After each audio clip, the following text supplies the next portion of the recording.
The academic case study that I chose to cover was the neonate transport. In this case study, a 3-day-old male infant showed signs of respiratory distress, jitters, and hypothermia. The mother had shown no underlying signs during pregnancy of distress. Everything was perfectly normal during pregnancy. There was no complications. Nothing arose to maybe think that there was something wrong with the baby. And the only time any symptoms had occurred is at the 3-day mark. The baby had been nursing fine. Everything had been fine up until 3 days. They were planning on being discharged on day 3 and to be able to be sent home. But the father had noticed that the baby was making abnormal grunting noises and was having difficulty breathing. At that time, neonatology was consulted. They had come in and done tests on him, done an assessment to see what all may be going on.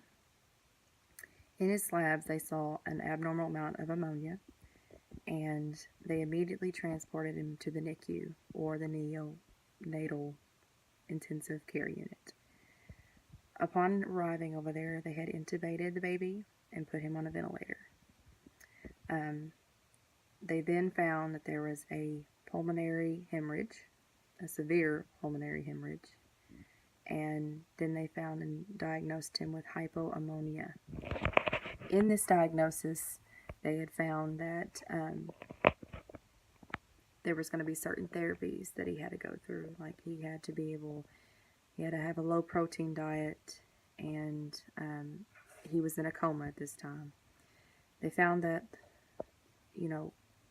with the baby being so young, that you're supposed to gain weight after birth. That's the biggest thing, is gaining weight is a very important thing for children that are young, and he was only 3 days old. But he was losing weight. Not all of his labs were abnormal, but only a few. Further testing showed that he had the hyperammonia.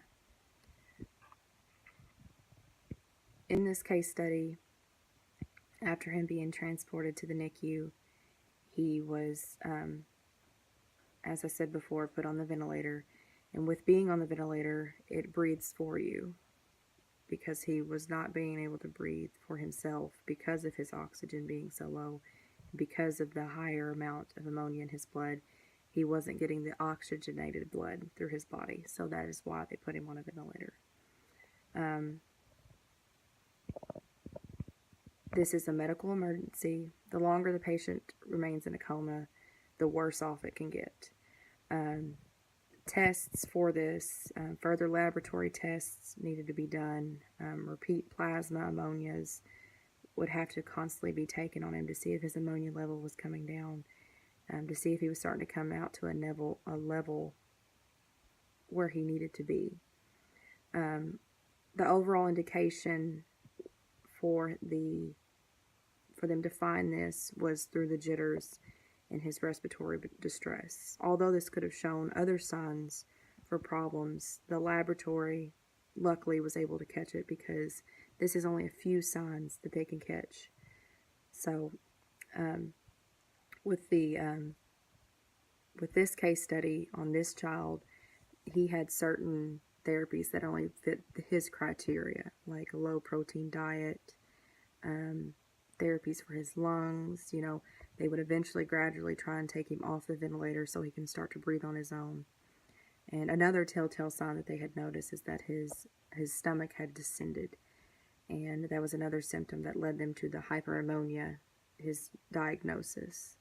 And I found this case study very, very interesting, just because I'm going to be going into the medical field, and I will be a nurse, and I want to work with babies, and for an infant this young to be diagnosed with this is very terrifying. But it's also, this case study is very educational, to find things like this and to be prepared and know what tests to take and know what lab results will look like for a baby that has hyperammonia. And it's a very good thing the parents caught it this early and didn't think, well, maybe he was just having issues, maybe he just wasn't that hungry, or, it's a very good thing they caught it as soon as they did. But like this case study is, and not just for people in the medical field, I find it educational for people that have children, for people that just want to, have a good read. I found this case study very, very good for that. And I'm hoping, for future that there's more case studies like this done on children.